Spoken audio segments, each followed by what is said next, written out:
ಉಪವಾಸ. ಉಪವಾಸವನ್ನ ಆಯುರ್ವೇದದಲ್ಲಿ ಸ್ವೇದನ ಚಿಕಿತ್ಸೆ ಬಗ್ಗೆಯಲ್ಲೂ ಒಂದು ಬರುತ್ತೆ. ಸ್ವೇದನ ಚಿಕಿತ್ಸೆ ಅಂದ್ರೆ ಏನು? ನಿಮಗೆ ಸ್ಟೀಮ್ ಚೇಂಬರ್ ಅಲ್ಲೆಲ್ಲ ಕೂತ್ಕೋತಿರಲ್ಲ, ಇದು ಸ್ವೇದನ ಚಿಕಿತ್ಸೆ. ಆ ಸ್ವೇದನದಲ್ಲಿ 2 ಥರ ಬರುತ್ತೆ, ಅಗ್ನಿ ಸ್ವೇದನ, ನಿರಗ್ನಿ ಸ್ವೇದನ ಅಂತ. ಅಗ್ನಿ ಸ್ವೇದನ ಅಂತಂದ್ರೆ ಬೆಂಕಿಯ ಜೊತೆಯಲ್ಲಿ, ಬೆಂಕಿಯ ಸಹಾಯದಿಂದ ನೀಡುವಂಥದ್ದು. ಈಗ ನಿಮ್ಗೆ ಸ್ಟೀಮ್ ಚೇಂಬರಿಗೆಲ್ಲ ಹಾಕೋದಲ್ಲ, ಒಂದ್ ಕಡೆ ಆನ್ ಮಾಡಿರ್ತಾರಲ್ವಾ, ಬೆಂಕಿ ಇರುತ್ತಲ್ವಾ, ಆ ಬೆಂಕಿಯಲ್ಲಿ ಬಿಸಿ ಮಾಡಿ ಅದರಿಂದ ಬಂದ ಉಗಿಯನ್ನು ನಿಮಗೆ ಕೊಡ್ತಾರಲ್ವಾ, ಅದು ಅಗ್ನಿ ಸ್ವೇದ ಅಂದ್ರೆ ಬೆಂಕಿಯ ಸಹಾಯದಿಂದ ಕೊಡುವಂತಹ ಸ್ವೇದ. ಇನ್ನೊಂದು ನಿರಗ್ನಿ ಸ್ವೇದ. ನಿರಗ್ನಿ ಸ್ವೇದ ಅಂತಂದ್ರೆ ಈಗ ನಾವು ಸೂರ್ಯನ ಬಿಸಿಲಲ್ಲಿ ಶಾಖವನ್ನ ಕಾಸ್ತೇವೆ, ಅದು ಸ್ವೇದನನೇ. ಆದ್ರೆ ಅಲ್ಲಿ ಅಗ್ನಿಯ ಸಹಾಯ ಇಲ್ಲ, ಸೂರ್ಯನ ಸಹಾಯದಿಂದ ನಾವು ಶಾಖವನ್ನ ಹೆಚ್ಚಿಸ್ಕೊಳ್ತಾ ಇರುವಂಥದ್ದು. ಬಾಳಂತನದಲ್ಲಿ ಸ್ನಾನ ಆದ್ಮೇಲೆ ಕಂಬಳಿ ಹೊದ್ದು ಮಲಗಿಸ್ತಾರೆ, ನೋಡಿದೀರಾ? ಫುಲ್ ಮೈ ಬೆವರುತ್ತೆ ಒಂದು ಸತಿ, ಅದು ಕೂಡ ಸ್ವೇದನ. ಅದು ಗುರುಪ್ರಾವರಣ ಅಂತ ಆಯುರ್ವೇದದಲ್ಲಿ ಅದಕ್ಕೆ ಹೆಸರು. ಗುರುಪ್ರಾವರಣ ಅಂತಂದ್ರೇನು? ಗುರು ಅಂದ್ರೆ ಹೆವಿ ಆದದ್ದು, ದಪ್ಪನಾಯ, ಪ್ರಾವರಣ ಬಟ್ಟೆಯನ್ನ ಸುತ್ತಿ ಮಾಡುವಂಥದ್ದು, ಗುರುಪ್ರಾವರಣ. ಅದು ಕೂಡ ಸ್ವೇದನನೇ, ಅದು ನಿರಗ್ನಿ ಸ್ವೇದನ. ವ್ಯಾಯಾಮ ಮಾಡಿದಾಗಲೂ ಸ್ವೆಟ್ಟಿಂಗ್ ಬರುತ್ತೆ ನಮ್ಗೆ, ವ್ಯಾಯಾಮ ಮಾಡಿದಾಗ ವ್ಯಾಯಾಮ ಕೂಡ ಸ್ವೇದನ. ಬಟ್ ಇಲ್ಲಿ ನಿರಗ್ನಿ ಸ್ವೇದ. ಇಲ್ಲಿ ನಾವು ಹೊರಗಡೆ ಬೆಂಕಿಯ ಮೂಲವನ್ನ ಉಪಯೋಗಿಸ್ತಾ ಇಲ್ಲ, ನಮ್ಮೊಳಗಿನ ಅಗ್ನಿಯನ್ನೇ ಉಪಯೋಗಿಸಿ ನಾವು ಸ್ವೇದವನ್ನ ಇಂಡ್ಯೂಸ್ ಮಾಡ್ತಾ ಇರೋದು. ಹಾಗೆ ಉಪವಾಸ ಕೂಡ ನಿರಗ್ನಿ ಸ್ವೇದ ಚಿಕಿತ್ಸೆ. ನಿರಗ್ನಿ ಸ್ವೇದ ಚಿಕಿತ್ಸೆಯಲ್ಲಿ ಒಂದು 10 ಥರದಿದೆ ನಿರಗ್ನಿ ಸ್ವೇದದಲ್ಲಿ, ಅದರಲ್ಲಿ ಉಪವಾಸ ಕೂಡ ಒಂದು ವಿಧ. ಸೊ ಈಗ ನಾವು ಹಾಗಾದ್ರೆ ಉಪವಾಸ ಯಾರು ಮಾಡಬಹುದು, ಯಾರು ಮಾಡಬಾರ್ದು? ತುಂಬಾ ಒಳ್ಳೆ ಪ್ರಶ್ನೆ. ಯಾಕಂದ್ರೆ ಏನ್ ಅನ್ಕೊಂಡಿದ್ದಾರೆ, ಇತ್ತೀಚೆಗಂತೂ ಆ ಫಾಸ್ಟಿಂಗ್ ಅನ್ನೋದು ಒಂದು ಫ್ಯಾಷನ್ ಆಗ್ಬಿಟ್ಟಿದೆ. ಎಲ್ಲರೂ ಮಾಡಬಹುದೇ? ಖಂಡಿತ ಇಲ್ಲ. ನಿಮ್ಮ ನಿಮ್ಮ ದೇಹ, ನಿಮ್ಮ ಪ್ರಕೃತಿ, ನಿಮಗಿರುವ ರೋಗ, ನಿಮ್ಮ ವಯಸ್ಸು, ಮತ್ತೆ ನಿಮ್ಮ ಕೆಲಸ ಹಾಗೂ ಸ್ಟ್ರೆಸ್, ಇದೆಲ್ಲದರ ಮೇಲೆ ನಿರ್ಧಾರಿತವಾಗಿರುತ್ತೆ ನೀವು ಉಪವಾಸ ಮಾಡಬಹುದಾ ಅಥವಾ ಮಾಡಬಾರದಾ ಅನ್ನುವಂಥದ್ದು. ಸೊ ನಿಮ್ಮ ಉಪವಾಸ ಅನ್ನುವಂಥದ್ದು, ಅಥವಾ ಅದಕ್ಕೆ ಇನ್ನೊಂದು ಹೆಸರು ಲಂಘನ. ಲಂಘನ ಅಂದ್ರೆ ಜಂಪ್ ಮಾಡೋದು ಅಂತ, ಲಂಘನ. ಅಲ್ಲಿ ಲಂಘನ ಅಂದ್ರೆ ಏನ್ ಜಂಪ್ ಮಾಡೋದು? ಒಂದು ಊಟ ಬಿಡೋದು, ಸ್ಕಿಪ್ ಮಾಡೋದು ಅಂತ ಹೇಳೋಲ್ಲ. ಇಂಗ್ಲಿಷಲ್ಲಿ ಹೇಳುವಾಗ ಸ್ಕಿಪ್ಪಿಂಗ್ ದ ಮೀಲ್ ಅಂತ ಹೇಳೋದಿಲ್ವಾ, ಒಂದು ಊಟ ಬಿಡೋದು ಅಂತ. ಹಾಗೇನೆ ಲಂಘನ ಅಂದ್ರೆ ಅವತ್ತಿನ ದಿನ ಆಹಾರವನ್ನ ಬಿಡೋದು, ಅವತ್ತೊಂದು ದಿನ ಆಹಾರವನ್ನ ಕೊಡದೇ ಇರುವಂಥದ್ದನ್ನ ಫಾಸ್ಟಿಂಗ್ ಅಂತ ನೀವು ಹೇಳ್ಬೋದು. ಹಾಗಿದ್ರೆ ಇದನ್ನ ಯಾರ್ಯಾರು ಮಾಡ್ಬೋದು? ಯಾರ ದೇಹದಲ್ಲಿ ಬಲ ಚೆನ್ನಾಗಿರುತ್ತೋ, ಯಾರ ದೇಹದಲ್ಲಿ ದೋಷಗಳು ಉತ್ಕ್ಲೇಶಾವಸ್ಥೆಯಲ್ಲಿರುತ್ತೋ ಅವರೆಲ್ಲರೂ ಮಾಡ್ಬೋದು. ಇನ್ಫ್ಯಾಕ್ಟ್ ನಾವು ನೀವೆಲ್ಲರೂ ಮಾಡ್ಬೋದು. ಯಾವ್ದನ್ನ? ಈ ಇಂಟರ್ಮಿಟೆಂಟ್ ಫಾಸ್ಟಿಂಗ್ ಅಂದ್ರೆ ಲಂಘನ ಅಂದಾಗ ಈಗ ಪೂರ್ತಿ ನೀವು ಒಂದ್ ಇಡೀ ದಿವಸ 2 ದಿವಸ ಹೀಗೆ ಮಾಡೋದಷ್ಟೇ ಫಾಸ್ಟಿಂಗ್ ಅಲ್ಲ. ಈಗ ರಾತ್ರಿ ಊಟವನ್ನ 8 ಗಂಟೆ ಒಳಗೆ ಮುಗಿಸಿದ್ರೆ, ಬೆಳಗ್ಗೆ ಮತ್ತೆ ನೀವು 8 ಗಂಟೆ ತನಕ ಊಟ ಮಾಡಿಲ್ಲ ಅಂದ್ರೆ ಆ 12 ಗಂಟೆಗಳ ಕಾಲ ಕೂಡ ಅದು ಉಪವಾಸವೇ, ಲಂಘನವೇ, ಅದು ಫಾಸ್ಟಿಂಗ್. ಅಟ್ಲೀಸ್ಟ್ ನಾವು ನೀವೆಲ್ಲ ಇದನ್ನಂತೂ ಎಲ್ಲರೂ ಮಾಡ್ಬೋದು. ಡಯಾಬಿಟಿಸ್ ಇದ್ದವರು ಕೂಡ, ಉಳಿದವರು ಕೂಡ ಇದನ್ನಂತೂ ಖಂಡಿತ ಮಾಡ್ಬೋದು. ಯಾಕೆ ಹೇಳಿ? ಯಾಕಂತಂದ್ರೆ ಈ ಸಮಯದಲ್ಲಿ ಏನಾಗುತ್ತೆ ಗೊತ್ತಾ, ನಮ್ಮ ದೇಹಕ್ಕೆ ಆ ಅಜೀರ್ಣ ಆಹಾರ ಅವಸ್ಥೆಯಿಂದ ಹೊರ ಬರ್ಲಿಕ್ಕೆ ಸಹಾಯ ಆಗತ್ತೆ. ಮೊನ್ನೆ ನಾನು ನಿಮ್ಗೆ ಅಷ್ಟಮಹಾದೋಷಕರ ಭಾವಗಳನ್ನ ಹೇಳುವಾಗ ಹೇಳಿದ್ದೆ ಅಲ್ವಾ, ಆ ಅಜೀರ್ಣ ಆಹಾರ ಅಂದ್ರೆ ಮೊದಲನೇ ಆಹಾರ ಜೀರ್ಣ ಆಗೋದ್ರೊಳಗಡೆ ಮತ್ತೆ ಆಹಾರ ತಿಂದ್ರೆ ಅದನ್ನ ಅಜೀರ್ಣ ಆಹಾರ ಅಂತ ಹೇಳ್ತೀವಿ. ಸೊ ಅಜೀರ್ಣ ಆಹಾರ ತಪ್ಪಿಸ್ಬೇಕು ಅಂತಂದ್ರೆ ಹಳೇದು ಮಿಕ್ಸಿ ಪಾತ್ರೆ ಕ್ಲೀನ್ ಆಗ್ಬೇಕಲ್ವಾ. ನೀವು ಹೊಸದಾಗಿ ರುಬ್ಬಿ ನಿಮ್ಗೆ ಟೇಸ್ಟಿ ಫುಡ್ ಬೇಕು ಅಂತಂದ್ರೆ ನೀವು ಆ ಹೊಲಸು ಮಿಕ್ಸಿ ಜಾರಲ್ಲಿ ರುಬ್ಬಬೇಕಾ, ಹೊಸದ್ರಲ್ಲಿ ರುಬ್ಬಬೇಕಾ? ಹೊಸದ್ರಲ್ಲಿ ಅಂದ್ರೆ ಹಳೇದೆಲ್ಲ ಬಡಕಲನ್ನ ತೆಗೆದು ತೊಳೆದು ಆದ ಮೇಲೆ ಹೊಸದಾಗಿ ಅದರಲ್ಲಿ ಹಾಕಿ ರುಬ್ಬುವಾಗ ನಿಮಗೆ ಅದರ ರುಚಿ ಚೆನ್ನಾಗಿ ಬರುವಂಥದ್ದು. ಹಾಗೆಯೇ ನಮ್ಮ ದೇಹದಲ್ಲಿ ನೀವು ಇಂಟರ್ಮಿಟೆಂಟ್ ಫಾಸ್ಟಿಂಗ್ ಅನ್ನ ಮಾಡಿದಾಗ ನಿಮ್ಮ ದೇಹದಲ್ಲಿ ರಾತ್ರಿಯಿಂದ ಬೆಳಗಿನ ತನಕ ಆಹಾರದ ಮಧ್ಯೆ ಗ್ಯಾಪ್ ಅನ್ನ ಕೊಟ್ಟಾಗ ಏನಾಗತ್ತೆ ಅಂತಂದ್ರೆ, ದೇಹ ಮೊದಲು ಅದನ್ನ ಜೀರ್ಣಿಸ್ಕೊಳ್ಳೋಕೆನೆ ಬೇಕು. ಸಾಧಾರಣ ನೋಡಿ, ರಾತ್ರಿ ಊಟ ನಿಮಗೆ ಪೂರ್ತಿ ಜೀರ್ಣ ಆಗಕ್ಕೆ 6 ರಿಂದ 8 ಗಂಟೆ ಬೇಕು. ಒಂದು ಸರಳವಾದ ಸಾತ್ವಿಕ ಆಹಾರ ತಿಂದ್ರೆ 6 ರಿಂದ 8 ಗಂಟೆ ಬೇಕು. ಇನ್ನು ನಾವು ಮಾಂಸಾಹಾರ ಸೇವನೆ ಮಾಡೋದಂತೂ 10 ರಿಂದ 12 ಗಂಟೆ ಅದು ಪೂರ್ತಿ ಜೀರ್ಣ ಆಗಕ್ಕೆ ಬೇಕು. ಆಯ್ತಾ? ಅದ್ ಆದ ಮೇಲೆ ಮತ್ತು ಅಳಿದುಳಿದ ಟಾಕ್ಸಿನ್ಸ್ ಗಳನ್ನ ಹುಡುಕಿ ಹುಡುಕಿ ಹುಡುಕಿ ಇನ್ನೇನೇನ್ ಮೇಂಟೆನೆನ್ಸ್ ಇದೆ, ರಿಪೇರ್ ಇದೆ, ಬೇರೆ ಯಾವ್ಯಾವ್ದನ್ನ ನಾನು ತೆಗೆದು ತಿಂದು ನನ್ನ ದೇಹವನ್ನ ಕ್ಲೀನ್ ಮಾಡ್ಕೊಳ್ಬಹುದು ಅಂತ ದೇಹ ನಿರ್ಧಾರ ಮಾಡೋದೇ ಆ 12 ರಿಂದ 14 ಗಂಟೆಯ ಮಧ್ಯೆ. ಸೊ ಎಲ್ಲರಿಗೂ ಐಡಿಯಲ್ ಆಗಿ ಯಾವುದು ಸೂಕ್ತ? 8 ಗಂಟೆಗೆ ರಾತ್ರಿ ಊಟ ಮಾಡಿದ್ರೆ ಬೆಳಿಗ್ಗೆ ಕನಿಷ್ಠ 8 ಗಂಟೆ ತನಕ ಅಂತೂ ಫಾಸ್ಟಿಂಗ್ ಎಲ್ಲರೂ ಮಾಡ್ಬೋದು. ತದನಂತರದಲ್ಲಿ 12ರಿಂದ 14 ತಾಸು ಅಂದ್ರೆ 9 ಗಂಟೆ ಅಥವಾ 9:30 ತನಕ ನೀವು ಸ್ಟ್ರೆಚ್ ಮಾಡಬಹುದು, ನಿಮ್ಮ ದೇಹ ಪರ್ಮಿಷನ್ ಕೊಟ್ಟರೆ. ಬಟ್ ನಿಮ್ಮ ದೇಹ ಇಲ್ಲ, ಕಷ್ಟ ಆಗ್ತಿದೆ, ತೊಂದರೆ ಆಗ್ತಿದೆ ಅಂತ ಹೇಳಿದ್ರೆ ನೀವು ಕನಿಷ್ಠ 12 ಗಂಟೆ ಫಾಸ್ಟಿಂಗ್ ಆದ್ಮೇಲೆ ಆಹಾರ ಸೇವನೆ ಮಾಡ್ಬೋದು. ಗೊತ್ತಾಯ್ತಾ? ಇದು ಎಲ್ಲರೂ ಮಾಡಬಹುದಾದಂತಹ ಒಂದು ಫಾಸ್ಟಿಂಗ್. ಇನ್ನು ಹಾಗಿದ್ರೆ ಸ್ವಲ್ಪ ಇನ್ನ ಹೆಚ್ಚು, ಈಗ ಏಕಾದಶಿ ಯೂಶುವಲಿ ಎಲ್ಲರಿಗೂ ಬರೋ ಡೌಟ್, ಏಕಾದಶಿ ಫಾಸ್ಟಿಂಗ್ ಹೆಂಗ್ ಮಾಡ್ಬೋದು? ಸೊ ಏಕಾದಶಿ ಫಾಸ್ಟಿಂಗಿಗೆ ನೀವೇನ್ ಮಾಡಿ ಅಂದ್ರೆ, ಈಗ ಡಯಾಬಿಟಿಕ್ ಪೇಷಂಟ್ ಎಲ್ಲ ಆಗಿದ್ರೆ ಅಥವಾ ತುಂಬಾ ಹೈಪರ್ ಆಸಿಡಿಟಿ ತಡ್ಕೊಳಕ್ಕೆ ಆಗಲ್ಲ, ಆದ್ರೆ ಏಕಾದಶಿ ಮಾಡಬೇಕು ಅನ್ನುವಂತಹ ಆಸೆ ಇದ್ರೆ ನೀವೇನ್ ಮಾಡ್ಬೋದು, ಆಗ ನಿಮ್ಮ ರೆಗ್ಯುಲರ್ ಮೀಲ್ ಏನಿದೆ ಅಲ್ವಾ, ರೆಗ್ಯುಲರ್ ಆಗಿ ನೀವು ಸಾಮಾನ್ಯವಾಗಿ ತೆಗೆದುಕೊಳ್ಳುವ ಆಹಾರ ಏನಿದೆ ಅದರಲ್ಲೇ ಒಂದೊಂದು ಹಿಡಿ ಆಹಾರ ಕಮ್ಮಿ ಮಾಡ್ತಾ ಬನ್ನಿ. ಅವತ್ತು ಅದು ಉಪವಾಸವೇ.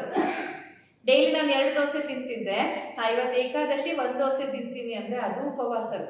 ಯಾಕಂದ್ರೆ ಅಂತಹ ಕೆಲವೊಂದಿಷ್ಟು ರೋಗಗಳಲ್ಲಿ ಎಲ್ಲಿ ಅಬ್ಸಲ್ಯೂಟ್ ಫಾಸ್ಟಿಂಗ್ ಆಗೋದಿಲ್ವೋ, ಎಲ್ಲಿ ಸಂಪೂರ್ಣ ಆಹಾರ ಬಿಟ್ಟು ಇರೋದಕ್ಕೆ ಆಗೋದಿಲ್ಲೋ, ಆಗ ನೀವು ಸಾಮೆ ಅಕ್ಕಿ, ಇನ್ನೊಂದಕ್ಕಿ ಅಥವಾ ಈ ಸಾಬುದಾನಿ ಕಿಚಡಿ ಇಂಥದ್ದೆಲ್ಲ ತಿಂದು ನಿಮ್ಮ ರೋಗ ಉಲ್ಬಣ ಮಾಡ್ಕೊಳ್ಳೋದಕ್ಕಿಂತ ನಿಮ್ಮ ರೆಗ್ಯುಲರ್ ಮೀಲಲ್ಲಿ, ನನ್ನ ಹಸಿವಿದೆ ಇವತ್ತು 3 ದೋಸೆ ತಿನ್ನುವಷ್ಟು ಹಸಿವಿದೆ, ಆದರೆ ಇವತ್ತು ಏಕಾದಶಿ ನಾನು 1 ತಿಂತೀನಿ ಅಂದರೆ ದೇಹಕ್ಕೆ ತೊಂದರೆಯೂ ಕೊಡ್ತಾ ಇಲ್ಲ, ಆದರೆ ಅಟ್ ದ ಸೇಮ್ ಟೈಮ್ ನಾನು ನನ್ನ ಅಗತ್ಯ ಎಷ್ಟಿದೆ ಅದಕ್ಕಿಂತ ಚೂರು ಕಮ್ಮಿ ಕೊಡ್ತಾ ಇದ್ದೇನೆ.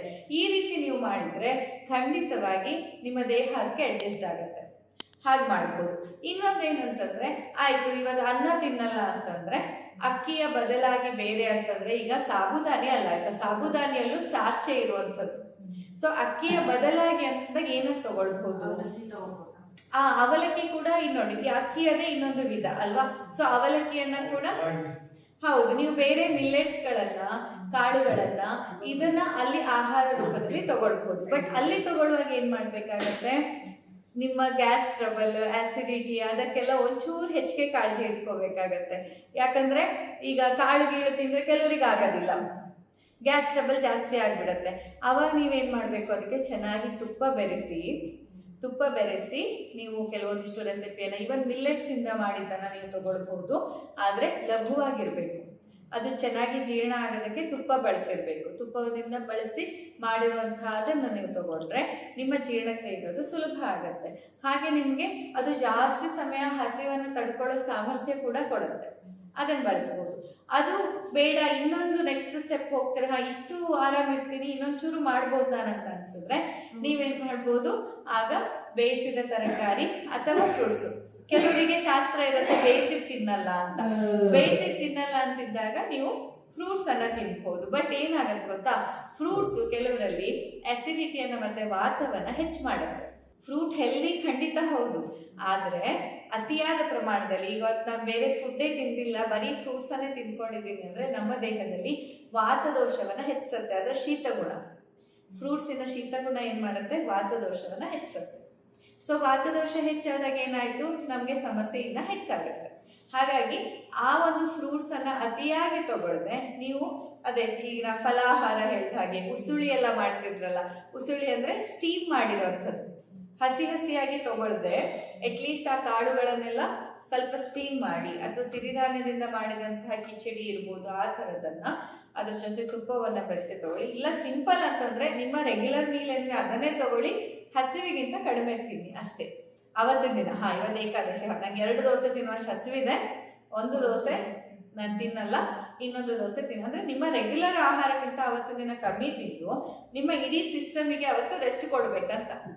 ಮೂಲ ಉದ್ದೇಶ ಏನಂತಂದರೆ ಅದಕ್ಕೆ ನಿಮ್ಮ ಸಿಸ್ಟಮಿಗೆ ರೆಸ್ಟನ್ನು ಕೊಟ್ಟು ಜೀರ್ಣಕ್ರಿಯೆ ಸುಲಭ ಆಗೋ ಹಾಗೆ ಮಾಡಿ, ಆವತ್ತಿನ ದಿನ ವಿಶೇಷವಾಗಿ ಮೇಂಟೆನೆನ್ಸ್ ಆ್ಯಂಡ್ ರಿಪೇರ್ ಕೆಲಸ ನಿಮ್ಮ ಸಿಸ್ಟಮಲ್ಲಿ ಆಗಬೇಕು.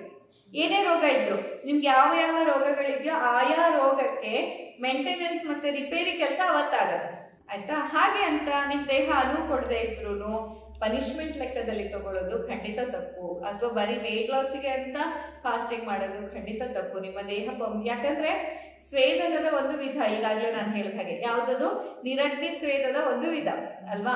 ಸೊ ಈ ನಿರಗ್ನಿ ಸ್ವೇದದ ಒಂದು ವಿಧವಾದ ಉಪವಾಸದಲ್ಲಿ ನಿಮ್ಮ ದೇಹದಲ್ಲಿ ಲಘುತ್ವ ಬರುತ್ತೆ, ಸ್ಟಿಫ್ನೆಸ್ ಇದ್ರೆ ಕಡಿಮೆ ಆಗತ್ತೆ ಫಾಸ್ಟಿಂಗ್ ಮಾಡೋದ್ರಿಂದ, ಲೈಟ್ ಫೀಲ್ ಆಗತ್ತೆ, ಹಾಗೆ ವೇಟ್ ಲಾಸ್ ಆಗತ್ತೆ, ಮೆಟಬಾಲಿಸಮ್ ಚೆನ್ನಾಗಾಗತ್ತೆ, ಟಾಕ್ಸಿನ್ಸ್ಗಳನ್ನ ನಮ್ಮ ದೇಹವೇ ತಿಂದು ನಮಗೆ ಆರೋಗ್ಯವನ್ನ ಕೊಡುತ್ತೆ.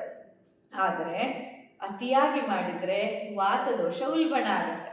ಹಾಗಾಗಿ ನಿಮ್ಮ ದೇಹ ಅದಕ್ಕೆ ಪರ್ಮಿಷನ್ ಕೊಡ್ತಿಲ್ಲ, ಆದರೆ ಯಾರೋ ಹೇಳಿದ್ರು ಉಪವಾಸ ಮಾಡು ಚೆನ್ನಾಗಿರುತ್ತೆ ಅಂತ ಹೇಳಿ ಉಪವಾಸ ಮಾಡಿದ್ರೆ ವಾತದೋಷದಲ್ಲಿ ಉಲ್ಬಣ ಆಗತ್ತೆ. ಸೊ ಅದರಿಂದಾಗಿ ನಿಮಗೆ ಹೊಟ್ಟೆಯಲ್ಲಿ ಬ್ಲೋಟಿಂಗ್ ಅಂತ ಸಮಸ್ಯೆ ಹೆಚ್ಚಾಗಬಹುದು, ಅಥವಾ ಮೈಯಲ್ಲಿ ನೋವು ಈ ರೀತಿಯ ಸಮಸ್ಯೆ ಹೆಚ್ಚಾಗಬಹುದು.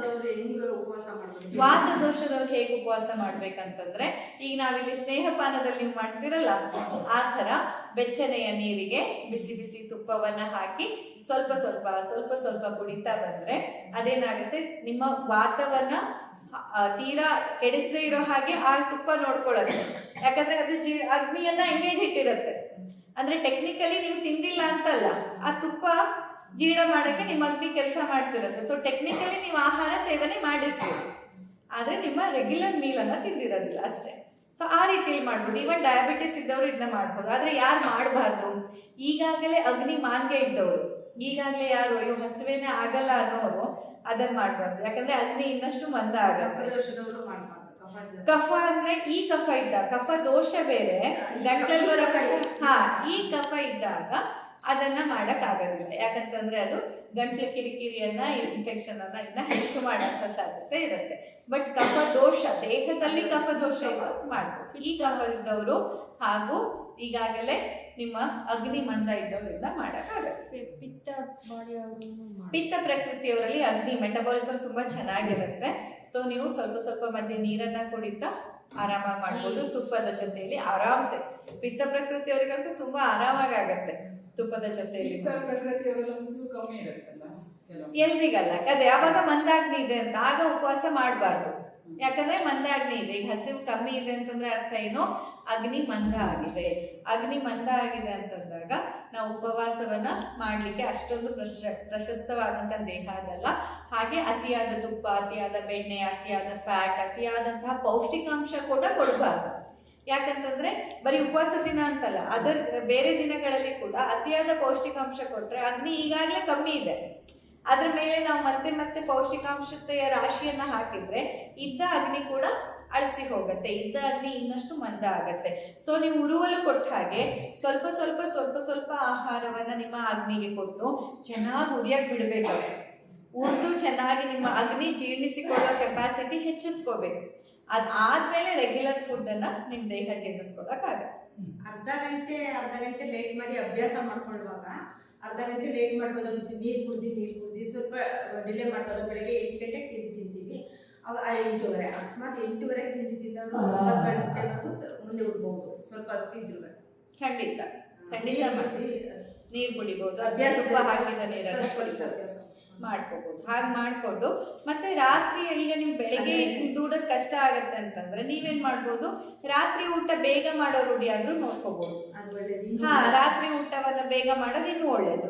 ಯಾಕಂತಂದ್ರೆ ನಾವು ಮಲಗೋದ್ರೊಳಗಡೆ most of the digestion part ಕೆಲಸ ಮುಗ್ದು ಹೋಗ್ಬಿಡತ್ತೆ ದೇಹಕ್ಕೆ. ನಾವು ಮಲಗಿದ ಮೇಲೆ ಅದು ರಿಪೇರಿ ಮತ್ತೆ ಮೇಂಟೆನೆನ್ಸ್ ಕೆಲಸ ಮಾಡ್ಕೊಳಕ್ಕಾಗತ್ತೆ ದೇಹಕ್ಕೆ. ಹಾಗೆ ಸೊ ನೀವು ಅವಾಗ ಏನ್ ಮಾಡಿ, ಈಗ ರಾತ್ರಿ ಊಟ 8 ಗಂಟೆಗೆ ಮಾಡೋರು 7:30 ಶುರು ಮಾಡಿ, 7:30 ಇದ್ದವ್ರು 7ಕ್ಕೆ ತನ್ನಿ, 7ಕ್ಕೆ ತರೋರು 6:30 ತನ್ನಿ. ಹಾಗೆ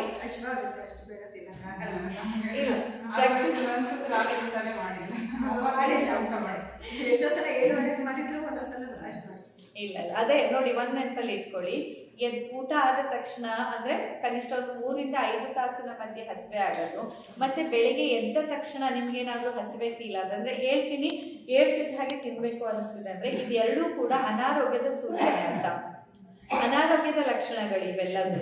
ಯಾಕಂತಂದ್ರೆ ನಮ್ಗೆ ಬೆಳಿಗ್ಗೆ ಎದ್ದ ತಕ್ಷಣ ನಮ್ಮ ದೇಹದಲ್ಲಿ ಕಫಜ ಕಾಲ, ಅದು ಬೆಳಿಗ್ಗೆ ಕಫಜ ಕಾಲ, ಮಧ್ಯಾಹ್ನ ಪಿತ್ತದ ಕಾಲ ಹಾಗೂ ಸಂಜೆ ವಾತದ ಕಾಲ, ಆಯ್ತಾ. ಸೊ ಬೆಳಿಗ್ಗೆ ಕಫಜ ಕಾಲದಲ್ಲಿ ನಮ್ಮ ದೇಹ ಆ ಕಫವನ್ನೇ ತಿಂತಿರತ್ತೆ. ಅಂದ್ರೆ ಆ ಎಕ್ಸೆಸಿವ್ ಕಫ ದೋಷವನ್ನ ಪಚನ ಮಾಡಿಕೊಳ್ಳುವಂತಹ ಸಮಯ ಅದು.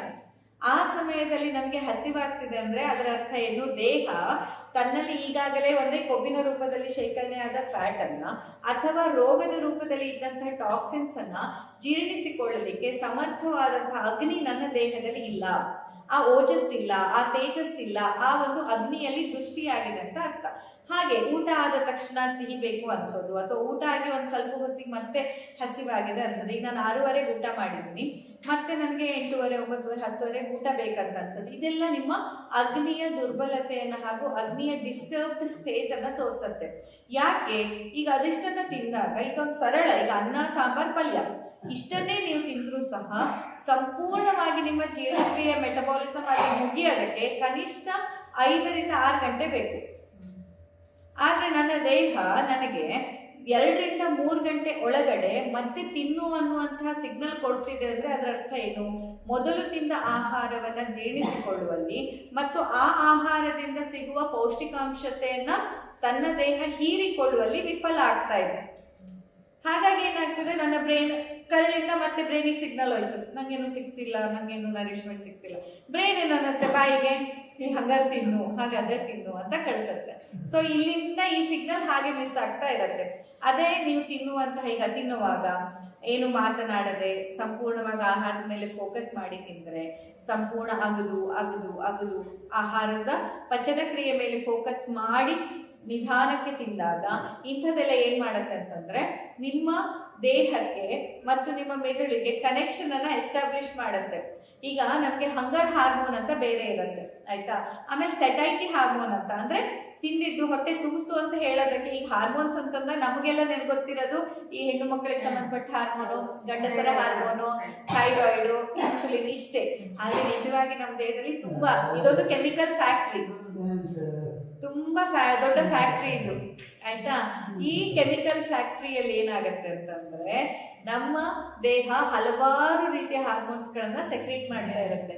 ಅದರಲ್ಲಿ ಇದು ಕೂಡ ಒಂದು ಹಸಿವೆಯ ಹಾರ್ಮೋನ್ ಮತ್ತು ಹೊಟ್ಟೆ ತುಂಬಿದೆ ಅಂತ ತೃಪ್ತಿಯ ಹಾರ್ಮೋನ್ ಅಂತ. ಯಾವಾಗ ಏನಾಗುತ್ತೆ ನೋಡಿ, ಈಗ ನಾವು ಒಂದು ಟೀಮ್ ಅಂತ ಅಂದ್ಕೊಳ್ಳೋಣ, ಆಯ್ತಾ? ಒಂದು ಟೀಮ್. ಸೊ ಈಗ ನಾನು ಮನೆಗೆ ಬಂದ ತಕ್ಷಣನೇ ಅಲ್ಲ, ಮೊದಲು ಹಸಿವೆ ಹಾರ್ಮೋನ್ ಹೇಳುತ್ತೆ ಮಿದುಳಿಗೆ, ಹಸಿವಾಗ್ತಿದೆ ಅಂತ ಫೋನ್ ಮಾಡುತ್ತೆ. ಹಸಿವಾದ ತಕ್ಷಣ ಮಿದುಳು ಬಾಯಿಗೆ ಹೇಳುತ್ತೆ, ತಿನ್ನು, ಹಾಗಿದ್ರೆ ಏನಾದ್ರೂ ತಿನ್ನು ಅಂತ ನಮ್ಗೆ ಹಸಿವೆಯ ಸೆನ್ಸೇಷನ್ ಅನ್ನ ಕೊಡುತ್ತೆ. ಆ ಹಂಗರ್ ಹಾರ್ಮೋನ್ ಬ್ರೈನಿಗೆ ಹೋಗಿ ಹೇಳಿದ್ಮೇಲೆ ಬ್ರೈನ್ ನಮ್ಗೆ ಹೇಳುತ್ತೆ, ತಿನ್ನಮ್ಮ, ಹಸಿವೆ ಆಗ್ತಿದೆ ನಿಮಗೆ ಅಂತ. ಸೊ ನನಗೆ ಹಸಿವೆ ಆಗ್ತಿದೆ ಅಂದಾಗ ನಾನು ಆಹಾರವನ್ನ ತಗೊಂಡ್ಮೇಲೆ ಆ ಆಹಾರ ನನ್ನ ದೇಹಕ್ಕೆ ಹೋಗ್ತಿದ್ದಂಗೆ, ಬಾಯಿಗೆ ಹೋಗ್ತಿದ್ದಂಗೆ, ಆ ಬಾಯಲ್ಲಿರುವಂತಹ ಲಾಲಾರಸ ಗ್ರಂಥಿಗಳೇನಿದಾವಲ್ವಾ ಅದು ಸಂಪೂರ್ಣವಾಗಿ ಅದ್ರ ಜೊತೆ ಸೋಕಾದಾಗ ಅದು ನಮ್ಮ ಜೀರ್ಣಕ್ರಿಯೆಗೆ ತುಂಬಾ ಸಪೋರ್ಟ್ ಮಾಡುತ್ತೆ. ಜೀರ್ಣಕ್ರಿಯೆಗೆ ಅತ್ಯಂತ ಅಗತ್ಯವಾಗಿ ಬೇಕಾಗುವಂತಹ ಅಂಶ ನಿಮ್ಮ ಲಾಲಾರಸದಲ್ಲಿ ಇರುತ್ತೆ. ಸೊ ಯಾವಾಗ ನಾವು ನೋಡಿ, ನಾವು ಗಡ್ಬಿಡಿ ಮಾತಾಡ್ತಾ ತಿನ್ನೋದು, ಆಫೀಸ್ ಲೈಟ್ ಆಯ್ತಂತ ತಿನ್ನೋದು, ಅಥವಾ ಟಿವಿ ನೋಡ್ತಾ ತಿನ್ನೋದು, ಇಲ್ಲ ಪಟ್ಟಂಗ ಹೊಡಿತಾ ತಿನ್ನೋದು, ಈ ತರ ಎಲ್ಲ ಮಾಡಿದ್ರೆ ನಾವೇನ್ ಮಾಡ್ತೀವಿ, ಗಡ್ಬಿಡಿಯಲ್ಲಿ ತಿನ್ಬಿಡ್ತೀವಿ. ಆಹಾರ ಹೋಗತ್ತೆ ನುಂಗ್ತೀವಿ, ಆಹಾರ ಹೋಗತ್ತೆ ನುಂಗ್ಬಿಡ್ತೀವಿ ಅಲ್ವಾ? ಅದರ ಬದಲು ನಾವು ಕರೆಕ್ಟಾಗಿ ಅದು ಲಾಲಾರಸದ ಜೊತೆ ಸೇರೋ ತರ ನೀವು ಅದನ್ನ ಚ್ಯೂ ಮಾಡಿ ತಿಂದ್ರೆ ಆಗ ಲಾಲಾರಸದೊಟ್ಟಿಗೆ ಆಹಾರ ಮಿಕ್ಸ್ ಆಗ್ತಿದ್ದಂತೆ ಲಾಲಾ ಗ್ರಂಥಿಗಳು ಮುಂದಿನ ಎಲ್ಲ ಅಂಗಾಂಗಕ್ಕೆ ಸಿಗ್ನಲ್ ಕಳಿಸುತ್ತೆ. ಈಗ ಹೆಂಗೀಗ ನೋಡಿ, ಈಗ ಕುಮಟಾದಲ್ಲಿ, ಕಾರವಾರದಲ್ಲಿ ಅಂತ ಈಗ ಬಸ್ ಸ್ಟಾಪ್ಗಳಿದೆ. ಈಗ ನೀವು ಬೆಂಗಳೂರಿಂದ ಬಸ್ ಹತ್ತು ಬರುವಾಗ ಅಲ್ಲಿ ಕೇಳಲ್ಲ, ಈಗ ರಾಜಾಜಿನಗರದಲ್ಲಿ ಇದೆಯಂತೆ, ಈಗ ಅಲ್ಲಿದೆಯಂತೆ, ಇಲ್ಲಿ ಬರಕ್ಕೆ ಇನ್ನು ಇಷ್ಟೊತ್ತಾಗತ್ತೆ ಅಂತ ನೀವು ಹೇಗೆ ಮೊದಲೇ ಅಪ್ಡೇಟ್ ಕೇಳಿ ಇಟ್ಕೊಂಡಿರ್ತೀರಲ್ವಾ, ನಿಮ್ಮ ಸ್ಟಾಪಿಗೆ ಬಸ್ಸಿನ ಎಷ್ಟು ಗಂಟೆಗೆ ಬರುತ್ತೆ, ಅಲ್ಲಿಂದ ಇಲ್ಲಿಗೆ ಬರೋದು ಎಷ್ಟೊತ್ತಿಗೆ ಅಂತ. ಈಗ ಅಲ್ಲಿ ಹೇಳಿರ್ತಾರೆ, ನಮ್ಮ ಬಸ್ ಇಲ್ಲಿಂದ ಇಷ್ಟೊತ್ತಿಗೆ ಹೊರಡತ್ತೆ, ನಿಮಗೆ ಸಿಗತ್ತೆ ಅಂತ.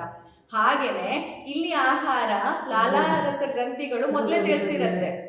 ಲಾಲಾರಸ ಗ್ರಂಥಿಗಳು ಏನ್ ಮಾಡುತ್ತೆ, ಮುಂದಿನ ಅಂಗಾಂಗಗಳಿಗೆ ತಿಳಿಸುತ್ತೆ ಏನಂತ, ಇಲ್ಲಿಂದ ಇಂತಿಂಥ ಐಟಮ್ಗಳು ಬಂದಿದೆ. ಯಾವ ರಸ, ಮಧುರ ರಸ ಆಹಾರವೋ, ತಿಕ್ತರಸ ಆಹಾರವೋ, ಅಥವಾ ಕಟುರಸ ಆಹಾರವೋ, ಲವಣ ರಸವೋ, ನೀವು ನಿಮ್ಮ ಆಹಾರದಲ್ಲಿ ಯಾವ್ಯಾವ ರಸ ಪ್ರಿಡಾಮಿನೆಂಟ್ ಅನ್ನ ಕೊಟ್ಟಿದ್ದೀರಿ ಅಂತ ಈ ನಾಲಿಗೆಯಲ್ಲಿರುವ ಅಂಶಗಳು ದೇಹದ ಮುಂದಿನ ಸಿಗ್ನಲ್ ಕೊಡುತ್ತೆ. ಯಾಕಂದ್ರೆ ಇಲ್ಲಿಂದ ಬ್ರೈನಿಗೆ ಹೋಗುತ್ತೆ, ಬ್ರೈನು ಮುಂದಿಂದ ರೆಡಿ ಇರಿ, ಇಂತಿಂತ ಆಹಾರ ಬರ್ತಿದೆ, ಫ್ರೈಡ್ ಫುಡ್ ಬರ್ತಿದೆ, ಸಿಹಿ ತಿಂಡಿ ಬರ್ತಿದೆ, ಮದುವೆ ಊಟ ಬರ್ತಿದೆ, ಸಾದಾ ಊಟ ಬರ್ತಿದೆ, ರೊಟ್ಟಿ ಊಟ ಬರ್ತಿದೆ, ಏನು ಬರ್ತಿದೆ ಅನ್ನೋದನ್ನ ಸಿಗ್ನಲ್ ಕಳಿಸುತ್ತೆ ಅಲ್ವಾ? ಆದ್ರೆ ಆ ಒಂದು ನಾವು ಗಡಿಬಿಡಿಯಲ್ಲಿ ತಿಂದಾಗ ಈ ಸಿಗ್ನಲ್ ಮಿಸ್ ಆಗ್ಬಿಡುತ್ತೆ, ಗುಳುಮ್ ಅಂತ ನುಂಗ್ಬಿಡ್ತೀವಿ ನಾವು.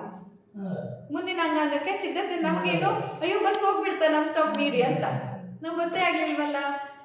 ಆ ಸ್ಟಾಪಲ್ಲಿಂದ ಯಾವಾಗ ಬಂತು ಹೇಳಿದ್ರೆ ಅವರು ನಿಮ್ಗೆ ಹೇಳೋಷ್ಟರಲ್ಲಿ ನಿಮ್ಮ ಸ್ಟಾಪು ದಾಟಿ ಬಸ್ ಹೋದಾಗ ಹೆಂಗೆ ಕಂಗಾಲ ಆಗುತ್ತೋ ದೇಹದೊಳಗೂ ಹಾಗೆ ಆಗುತ್ತೆ.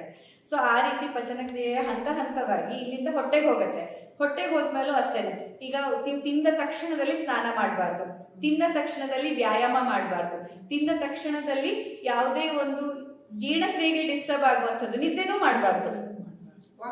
ಈಗ ವಾಕ್ ಮಾಡ್ಬೋದು 100 ಹೆಜ್ಜೆ, 100 ಹೆಜ್ಜೆ ವಾಕ್ ಮಾಡ್ಬೋದು. ಇನ್ನು ಶುಗರ್ ಎಲ್ಲ ಜಾಸ್ತಿ ಇರೋರು ಒಂದು 5 ರಿಂದ 10 ನಿಮಿಷ ಬ್ರಿಸ್ಕ್ ವಾಕ್ ಮಾಡ್ಬೋದು, ಅಂದ್ರೆ ಶುಗರ್ ಲೆವೆಲ್ ಹೈ ಆಗಬಾರ್ದು ಅಂತ.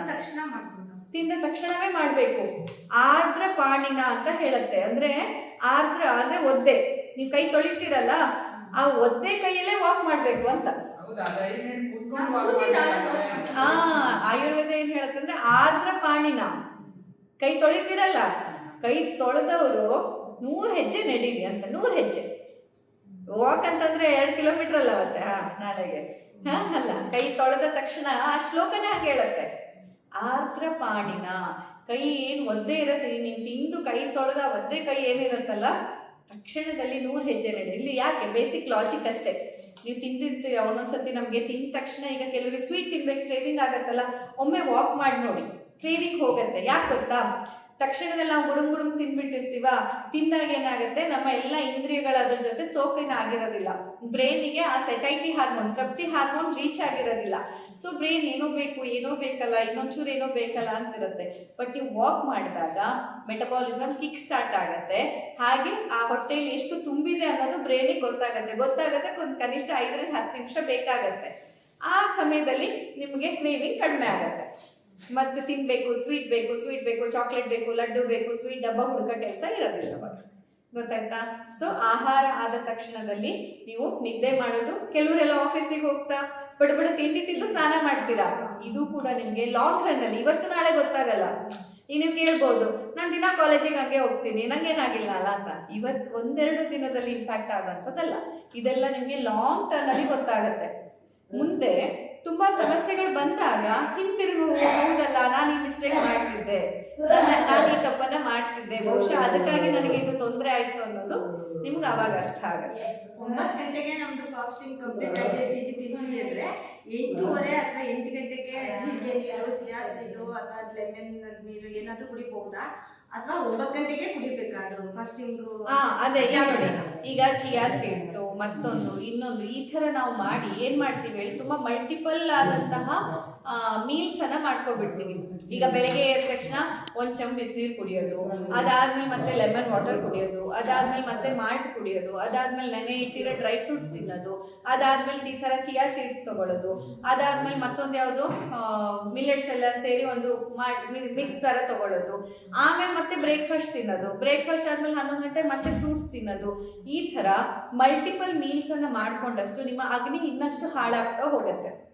ಸಾಧ್ಯವಾದಷ್ಟು ಎಷ್ಟು ಮಟ್ಟಿಗೆ ಸಾಧ್ಯ ಇದೆ ಅಷ್ಟು ನಿಮ್ಮ ಎಲ್ಲ ಫುಡ್ ಅನ್ನು ನೀವೇನ್ ಮಾಡ್ಬೇಕು ಹೇಳಿ, ಒಂದರಲ್ಲಿ ಕಂಬೈನ್ ಮಾಡಿ. ಅಂದ್ರೆ ಬ್ರೇಕ್ಫಾಸ್ಟ್, ಲಂಚ್, ಡಿನ್ನರ್ ಆದಷ್ಟು ಎಷ್ಟಾಗುತ್ತೆ ಅಷ್ಟು ಅದ್ರೊಳಗೆ ತನ್ನಿ. ಇನ್ನು ಅದ್ರ ಹೊರತಾಗಿ ಏನಂತ ತಗೋಬಹುದು, ಇನ್ಫ್ಯೂಸ್ಡ್ ವಾಟರ್ಸ್ ಅನ್ನ ತಗೋಬಹುದು. ಅಂದ್ರೆ ಬಿಸಿ ನೀರು, ಜೀರಿಗೆ ನೀರು, ಧನಿಯಾ ನೀರು, ಸೋಂಪಿನ ನೀರು, ಅಜ್ವೈನ್ ನೀರು, ಈ ತರದಲ್ಲಿ ಬೇರೆ ಬೇರೆ ಫಾಸ್ಟಿಂಗ್ ಜೊತೆ ಬರಲ್ಲ ಅದನ್ನ ನೀವು ತಗೋಬಹುದು. ಇನ್ಫ್ಯೂಸ್ಡ್ ವಾಟರ್ಗೆ ಪರ್ಮಿಷನ್ ಇರುತ್ತೆ, ಆಯ್ತಾ. ಅದೆಲ್ಲ ಆದಷ್ಟು ಕಡಿಮೆ ಮಾಡಿ ಅಂತ ತಗೋಬಾರ್ದಂತಲ್ಲ, ಖಂಡಿತ ಅದೆಲ್ಲ ಒಳ್ಳೇದೆ. ಆದ್ರೆ ಈಗಾಗಲೇ ಅಗ್ನಿ ದೃಷ್ಟಿ ಇದ್ದಾಗ ಆ ಅಗ್ನಿಯನ್ನ ಇನ್ನಷ್ಟು ಹಾಳು ಮಾಡ್ಕೊಳ್ಳೋದು ಬೇಡ ಅಂತ. ಏನನ್ನೇ ನೀವು ಕೊಟ್ಟರು ನೋಡಿ, ನೀರನ್ನೇ ಕೊಟ್ಟರು ದೇಹ ಅದನ್ನ ಜೀರ್ಣಿಸ್ಕೊಳ್ಬೇಕು. ನಿಮಗೆ ಗೊತ್ತಾ ಡಯಾಬಿಟಿಸ್ ಯಾಕೆ ಬರುತ್ತೆ ಅಂತ ಆಯುರ್ವೇದ ಶ್ಲೋಕ ಹೇಳುವಾಗ ಮೊದಲ ನಿಧಾನ ಅಂದ್ರೆ ಕಾರಣ ಅಂತ. ಫಸ್ಟ್ ಕಾರಣ ಆಯುರ್ವೇದ ಹೇಳೋದು ಅತ್ಯಂಬು ಪಾನಾತ್, ಅತಿಯಾದ ನೀರು ಕುಡಿಯುವವರಲ್ಲಿ ಡಯಾಬಿಟಿಸ್ ಬರುತ್ತೆ. ಹಂಗಂತ ಈ ಮಕ್ಕಳು ನೀರು ಕುಡಿಯೋದು ಬಿಡ್ಬೇಡಿ, ಗೊತ್ತು ನಂಗೆ. ಮೊದಲೇ ನೋಡಿದ್ದೆ ಅಮ್ಮ ನೀರು ಕುಡಿಬಾರ್ದಂತ. ಹಂಗಲ್ಲ. ಅತ್ಯಂಬು ಪಾನ ಅಂತಂದ್ರೆ ಏನು, ಒಂದು ಸತಿಗೆ 1 ಲೀಟರ್ ನೀರು ಕುಡಿಯೋದು. ಬೆಳಗ್ಗೆ ಎದ್ದೆ 1 ಚಮಚ ನೀರು ಕುಡಿದೆ, ಮತ್ತೆಷ್ಟೊಂದು ನೆನಪಾದಾಗೆಲ್ಲ 1 ಬಾಟ್ಲಿ ನೀರು ಕುಡಿತೀನಿ, ಗಟ ಏರಿಸ್ಬಿಡ್ತೀನಿ ಅಂತಿರಲ್ಲ, ಅಂಥವರಲ್ಲಿ ಡಯಾಬಿಟಿಸ್ ಬರೋ ಸಾಧ್ಯತೆ ಜಾಸ್ತಿ. ಯಾಕಂದ್ರೆ ಡಯಾಬಿಟಿಸ್ ಅನ್ನೋದೇನು ಒಂದು ಮೆಟಬಾಲಿಕ್ ಸಿಂಡ್ರೋಮ್, ಅದು ಒಂದು ರೋಗ ಅಂದರೆ ಒಂದು ಫೈನಲ್ ಡಯಾಗ್ನೋಸಿಸ್ ಅಲ್ಲ. ಡಯಾಬಿಟಿಸ್ ಅನ್ನುವಂಥದ್ದು ಬೇರೆ ಬೇರೆ ಬೇರೆ ಬೇರೆ ಎಲ್ಲ ಲಕ್ಷಣಗಳು ಸೇರಿ ಒಂದು ಸಿಂಡ್ರೋಮ್ ಅಂತ ಆಗಿರೋದು. ಈ ಮೆಟಬಾಲಿಕ್ ಸಿಂಡ್ರೋಮ್ ಯಾಕೆ ಬರುತ್ತೆ? ನಿಮ್ಮ ಮೆಟಬಾಲಿಸಮ್ ವೀಕ್ ಆದಾಗ ಬರುತ್ತೆ. ನಿಮ್ಮ ಜೀರ್ಣಕ್ರಿಯೆ ಯಾರ್ಯಾರಲ್ಲಿ ನೋಡಿ, ಯಾರ್ಯಾರಲ್ಲಿ ಅಸಿಡಿಟಿ ಇರುತ್ತೆ ತುಂಬ ಲಾಂಗ್ ಟರ್ಮಲ್ಲಿ, ಅವರು ಡಯಾಬಿಟಿಸ್ ರೋಗದಿಂದ ಬಳಲುವ ಸಾಧ್ಯತೆ ಜಾಸ್ತಿ. ಯಾರ್ಯಾರಲ್ಲಿ ಮೆಟಬಾಲಿಸಮ್ ಹಾಳಾಗಿದೆ, ಅವರಲ್ಲಿ ಯಾರಲ್ಲಿ ಕೊಲೆಸ್ಟ್ರಾಲ್ ಹೈ ಇದೆ, ಅವರಲ್ಲಿ ಡಯಾಬಿಟಿಸ್ ಬರುವಂತಹ ಸಾಧ್ಯತೆ ಜಾಸ್ತಿ. ಯಾರ್ಯಾರಲ್ಲಿ ಥೈರಾಯ್ಡ್ ರಿಲೇಟೆಡ್ ಅಥವಾ PCOD, ಎಂಡೋಮೆಟ್ರಿಯೋಸಿಸ್, ಈ ಥರದ ಗರ್ಭಕೋಶ ಅಥವಾ ಥೈರಾಯ್ಡ್ ಗ್ರಂಥಿಗೆ ಸಂಬಂಧಪಟ್ಟಂತಹ ಹಾರ್ಮೋನ್ಗಳಲ್ಲಿ ವ್ಯತ್ಯಾಸ ಇದೆ, ಅವರಲ್ಲಿ ಕೂಡ ಡಯಾಬಿಟಿಸ್ ಬರುವಂತಹ ಸಾಧ್ಯತೆಗಳು ಜಾಸ್ತಿ. ಯಾಕೆ ಅಂತಂದ್ರೆ ಇದೆಲ್ಲ ಹಾರ್ಮೋನ್ಸ್ಗಳು ಒಂದಕ್ಕೊಂದು ಕನೆಕ್ಟೆಡ್ ಅಂಡ್ ಮೆಟಬಾಲಿಸಮಿಗೆ ಕನೆಕ್ಟೆಡ್. ಇದು ಎಲ್ಲೆಲ್ಲಿ ನಿಮ್ಮ ಜೀರ್ಣಕ್ರಿಯೆ ಜೀರ್ಣಾಂಗ ವ್ಯೂಹದಲ್ಲಿ ತೊಂದರೆಗಳು ಕಾಣಿಸ್ಕೊಳ್ಳುತ್ತೆ ಅಂತಹ ಎಲ್ಲ ರೋಗಿಗಳಲ್ಲಿ ಡಯಾಬಿಟಿಸ್ ಕೂಡ ಕಾಣಿಸ್ಕೊಳ್ಳುವ ಸಾಧ್ಯತೆ ಜಾಸ್ತಿ. ಕಂಡೇ ಬಿಡುತ್ತೆ ಅಂತಲ್ಲ, ಕಾಣಿಸ್ಕೊಳ್ಳುವ ಸಾಧ್ಯತೆ ಜಾಸ್ತಿ. ನೀವು ಅದನ್ನ ತಲೆಯಲ್ಲಿ ಇಟ್ಕೊಂಡು ಪ್ರಿಕಾಷನ್ ಅನ್ನ ತಗೊಳ್ಳಿಕ್ಕೆ ಬೇಕಾಗತ್ತೆ. ಹಾಗಾಗಿ ನಿಮ್ಮ ಆಹಾರವನ್ನ ಆದಷ್ಟು ಎಷ್ಟಾಗತ್ತೆ ಅಷ್ಟು ನಿಮ್ಮ ದೇಹ ಕೇಳಿ, ಜೀರ್ಣಿಸ್ಕೊಳ್ಳುವ ಸಾಮರ್ಥ್ಯ ಇದೆಯಾ, ಜೀರ್ಣ ಆಹಾರ ಲಕ್ಷಣ ಬಂತ, ನನಗೆ ನಾನು ಮಧ್ಯಾಹ್ನ ತಿಂದಿದ್ದು ಈಗ ನನಗೆ ಜೀರ್ಣ ಆಗಿದ್ಯಾ, ಉದ್ಗಾರ ಶುದ್ಧಿ, ಉತ್ಸಾಹ, ವೇಗೋತ್ಸರ್ಗ ತಥೈವಚ, ಲಘುತ, ಅಕ್ಷುತ್ ಪಿಪಾಸಾಚ, ಜೀರ್ಣ ಆಹಾರಸ್ಯ ಲಕ್ಷಣ, ಈ ಲಕ್ಷಣಗಳು ನನಗೆ ಬಂತ, ಅದನ್ನು ಒಬ್ಸರ್ವ್ ಮಾಡಿ. ಅದನ್ನು ಒಬ್ಸರ್ವ್ ಮಾಡಿ ನಿಮ್ಮ ದೇಹ ಎಷ್ಟು ಹಸಿವು ಅಂತ ಹೇಳುತ್ತಲ್ಲ ಅದಕ್ಕಿಂತ ಸ್ವಲ್ಪ ಕಡಿಮೆ ಆಹಾರವನ್ನ ಕೊಡಿ. ಡಯಾಬಿಟಿಕ್ ಇರೋರು ಹೆಚ್ಚಿಗೆ ನೀರು ಕುಡಿಬಾರ್ದು, ನೀವು ಹೇಳಿದ್ದೆ ಖಂಡಿತ ಕುಡಿಬಾರ್ದು. ಯಾಕಂದ್ರೆ ನಿಮ್ಮ ದೇಹ ಪ್ರತಿಯೊಂದನ್ನು ಜೀರ್ಣಿಸ್ಕೊಳ್ಬೇಕು. ಈ ನಿಮ್ ಲೆಕ್ಕದಲ್ಲಿ ಅಯ್ಯೋ ನೀರ್ ತಾನೆ, ನೀರೆಲ್ಲ ಜೀರ್ಣ ಆಗಲ್ಲ. ನೀರನ್ನೂ ಸಹ ನಿಮ್ಮ ದೇಹ ಜೀರ್ಣಿಸಿಕೊಳ್ಬೇಕು. ಅದಕ್ಕೂ ಸಹ ದೇಹ ಅಗ್ನಿಯನ್ನ ಇನ್ವೆಸ್ಟ್ ಮಾಡಬೇಕು. ಹಾಗಾಗಿ ನಿಮ್ಮ ಅಗ್ನಿಯನ್ನ ನೀವು ಕಾಪಾಡ್ಕೋಬೇಕು. ಈಗ ನೋಡಿ, ನಾಳೆ ನಾವು ಯಜ್ಞ ಮಾಡ್ತಿದ್ದೀವಿ, ಅಲ್ಲಿ ಅಗ್ನಿ ಆರಾಧನೆ. ಆ ಅಗ್ನಿ ರೆಪ್ರೆಸೆಂಟ್ ಮಾಡೋದೇನು? ನಮ್ಮೊಳಗಿನ ಅಗ್ನಿಯನ್ನ ರೆಪ್ರೆಸೆಂಟ್ ಮಾಡೋದು. ನಮ್ಮ ದೇಹದೊಳಗಿನ ಅಗ್ನಿಯನ್ನೇ ಆ ಒಂದು ಕುಂಡದೊಳಗಿನ ಅಗ್ನಿ ರೆಪ್ರೆಸೆಂಟ್ ಮಾಡತ್ತೆ. ನಾವಲ್ಲಿ ಆ ಅಗ್ನಿಗೆ ಆಹುತಿ ನೀಡಿದಂತೆ ನಮ್ಮ ದೇಹಕ್ಕೆ ಪ್ರತಿನಿತ್ಯ ನಾವು ಆಹಾರ ಸೇವನೆ ಏನು ಮಾಡ್ತೀವ, ಇದು ಈ ಅಗ್ನಿಗೆ ನಾವು ಕೊಡುವಂಥ ಆಹುತಿ ಇದ್ದಂತೆ. ಸೊ ಅದನ್ನು ಅಷ್ಟು ಪವಿತ್ರವಾದ ಭಾವನೆಯಿಂದ ನಮ್ಮ ದೇಹದ ಸಾಮರ್ಥ್ಯ ಏನಿದೆ ಅದಕ್ಕಿಂತ ನಾವು ಕಡಿಮೆ ಕೊಡ್ತಾ ಬರಬೇಕು. ಇಲ್ಲಿ ನೀವು ಫಿಕ್ಸ್ ಇಟ್ಕೋಬೇಕಂತಿಲ್ಲ, ಈಗ ನಾನು ದಿನ 2 ರೊಟ್ಟಿ ತಿನ್ನೋದು ಖಂಡಿತ ಆಗೋದು. ಯಾಕಂತಂದ್ರೆ ನ್ಯೂಟ್ರಿಷನ್ ಕಮ್ಮಿ ಆಗತ್ತೆ ಅಂತ ನೀವು ತಿಂದ್ರೂ ಸಹ ಬೇಕಾದ್ರೆ ತಿಂದು ನೋಡಿ, ನಿಮ್ಮ ದೇಹ ಅದನ್ನ ಅಬ್ಸಾರ್ಬ್ ಮಾಡ್ಕೊಳ್ಳೋದಿಲ್ಲ. ಈಗ ನೋಡಿ, ಈಗ ಇಷ್ಟು ದಿನಗಳಲ್ಲಿ ನೀವಾದ್ರೂ ನೋಡಿರ್ಬೋದು, ಯಾರೋ ಅದು ಒಳ್ಳೇದಂದ್ರು ಇದು ಒಳ್ಳೇದಂದ್ರು, ಅಯ್ಯೋ ವೀಕ್ ಆಗ್ತಿದ್ದೀನಿ ಅಂತ ನೀವು ಎಷ್ಟೇ ಒಳ್ಳೆ ಫುಡ್ ತಿಂದ್ರೂ ನಿಮ್ಮ ದೇಹ ಇನ್ನ ಸಿಂಪ್ಟಮ್ಸ್ ಅನ್ನು ಹೆಚ್ಚೇ ಕೊಡ್ತು ಅಥವಾ ಇನ್ನ ತೊಂದರೆಲೇ ಇತ್ತು ಬಿಟ್ರೆ, ಈಗ ಇಷ್ಟು ಹೆಲ್ದಿ ತಿಂದಿದ್ದಕ್ಕೆ ಹೆಲ್ದಿ ಆದ ಅನ್ನೋ ಥರ ಬದಲಾಗಲ್ಲ. ಯಾಕಂತಂದ್ರೆ ಅದು ಎಷ್ಟು ಹೀರ್ಕೊಳಕ್ ಸಾಧ್ಯನೋ ಅಷ್ಟು ಮಾತ್ರ ನಾವು ಕೊಡ್ಬೇಕು. ಹೀರ್ಕೊಳಕ್ ಆಗದೆ ಇರೋದು ವೇಸ್ಟ್ ಆಗುತ್ತೆ. ಬಾಡಿ ಅಬ್ಸರ್ವ್ ಮಾಡ್ಲಿಕ್ಕೆ ಅಗ್ನಿ ಹೆಚ್ಚಾಗಬೇಕು. ಈಗ ನೋಡಿ, ಉರುವಲ್ಲಿ ಈಗ ನಾನು ಈ ನ್ಯೂಟ್ರಿಷನ್ ಎಲ್ಲ ಅಬ್ಸರ್ವ್ ಮಾಡುವಷ್ಟು ಸ್ಟ್ರಾಂಗ್ ಆಗ್ಬೇಕಂದ್ರೆ ಚಂದ ದೊಡ್ಡ ಬೆಂಕಿ ಬೇಕು. ಈಗ ನನಗೊಂದು ದೊಡ್ಡ ಬೆಂಕಿ ಬೇಕು ಅಂದ ತಕ್ಷಣ ನಾನು ಒಮ್ಮೆನೆ ಮರದ ದಿಮ್ಮಿ ತಂದು ಹಾಕಿದ್ರೆ ಒಲೆಗೆ ಆರೋಗ್ಬಿಡತ್ತೆ. ಇರೋ ದೀಪನೇ ಆರೋಗ್ಬಿಡತ್ತೆ. ಅದೇ ನಾನು ಒಂದು ಚಿಕ್ಕ ದೀಪ ನನ್ನ ಹತ್ರ ಇದೆ, ನಾನೆಲ್ಲ ಚಿಕ್ಕ ಚಿಕ್ಕ ತರಗೆಲೆ ಫಸ್ಟ್ ತಂದು ಹಾಕಿದೆ. ತರಗೆಲೆ ಹಾಕಿದಾಗ ಒಂಚೂರು ದೊಡ್ಡ ಆಯಿತು, ಆಮೇಲೆ ನಾವು ಕಡ್ಡಿಗಳನ್ನು ಹಾಕ್ಬೋದು. ಕಡ್ಡಿನೂ ಹಾಕಿದಾಗ ಇನ್ನೊಂದು ಸ್ವಲ್ಪ ದೊಡ್ಡ ಆದಾಗ ನೀವು ಸೌದಿ ಹಾಕ್ಬೋದು. ಸೌದಿನೂ ಹಾಕಿ ಉರಿಯೋಕ್ಕೆ ಸ್ಟಾರ್ಟ್ ಆದರೆ ಒಮ್ಮೆ ಕೆಂಡ ಚೆನ್ನಾಗಿ ಆಯಿತು ಅಂತಂದರೆ ಆಮೇಲೆ ನೀವು ಮರದ ದಿಮ್ಮಿ ಏನು ಒಂದೊಂದು ಮನೆ ಇಟ್ಟರೂ ಸುಟ್ಟೋಗ್ಬಿಡತ್ತೆ. ಅಂದರೆ ಅಷ್ಟು ಅದಕ್ಕೆ ಆ ಕೆಪಾಸಿಟಿ ಬಂದಿರುತ್ತೆ. ನಮ್ಮ ದೇಹದಲ್ಲೂ ಹಾಗೇನೆ. ನಾವೇನು ಮಾಡಬೇಕು, ಈಗ ಅಗ್ನಿ ಕಮ್ಮಿ ಅಂದ ತಕ್ಷಣ ಹೆಚ್ಚಿನವ್ರು ಮಾಡೋ ಮಿಸ್ಟೇಕ್ ಏನು, ನಾವು ಪ್ಯಾನಿಕ್ ಆಗಿಬಿಡ್ತೀವಿ.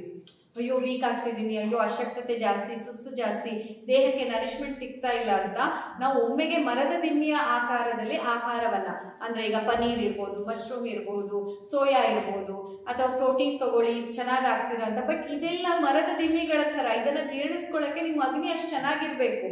ಬಟ್ ಅಗ್ನಿಯೇ ಮಂದ ಇದ್ದಾಗ ಈ ಮರದ ದಿಮ್ಮಿ ಆಕಾರದಲ್ಲಿ ಇದನ್ನು ನಾವು ಕೊಟ್ಟಾಗ ಏನಾಗುತ್ತೆ, ಅಗ್ನಿ ಇನ್ನಷ್ಟು ಹಾನಿ ಆಗುತ್ತೆ, ಇನ್ನಷ್ಟು ಅದು ದುರ್ಬಲಗೊಳ್ಳುತ್ತೆ. ಸೊ ಅವಾಗ ನೀವೇನು ಮಾಡಬೇಕು, ನೀವು ತರಗೆಲೆಯ ರೀತಿಯಲ್ಲಿ, ಈಗ ನೋಡಿ ಗಂಜಿ ತೆಳಿ ಆ ಥರದ ಆಹಾರ ಕೊಟ್ಟು ಕೊಟ್ಟು ಕೊಟ್ಟು ಆ ತರಗೆಲೆಯ ರೀತಿಯಲ್ಲಿ ಬೆಂಕಿ ಉರಿಯೋಕ್ಕೆ ಶುರುವಾಗಬೇಕು. ನಿಮ್ಮ ಅಗ್ನಿ ಉರಿಯೋಕ್ಕೆ ಶುರು ಆದ ಮೇಲೆ ಒಂದೊಂದು ಸ್ವಲ್ಪ ತಿಂಡಿ ಕೊಡ್ಬೋದು, ಅನ್ನ ಸಾಂಬಾರು ಕೊಡ್ಬೋದು, ಅನ್ನ ದಾಲ್ ಆ ಥರದಲ್ಲಿ ಚೂರಾಗಿ ದೇಹ ಈಸಿಲಿ ಜೀರ್ಣ ಮಾಡ್ಕೊಳ್ಳುವಂಥ ಫುಡ್ಡನ್ನು ಕೊಡಿ. ಅಲ್ಲಿಯ ತನಕ ನ್ಯೂಟ್ರಿಷನ್ ಬಗ್ಗೆ ತಲೆ ಕೆಡಿಸ್ಕೋಬೇಡಿ. ಯಾಕಂದರೆ ನೀವು ತಲೆ ಕೆಡಿಸ್ಕೊಂಡು ಬಾದಾಮಿ, ದ್ರಾಕ್ಷಿ, ಗೋಡಂಬಿ ಅಂತ ಕೊಟ್ಟರೂ ಸಹ, ಪ್ರೋಟೀನ್ ಪೌಡರ್ ಕೊಟ್ಟರೂ ಸಹ ನಿಮ್ಮ ದೇಹ ಅದನ್ನು ರಿಸೀವ್ ಮಾಡೋದಿಲ್ಲ. ನಿಮ್ಮ ದೇಹ ರಿಸೀವ್ ಮಾಡೋ ತನಕ ಅಗ್ನಿಯನ್ನು ವೃದ್ಧಿಸಿಕೊಳ್ಳಿ.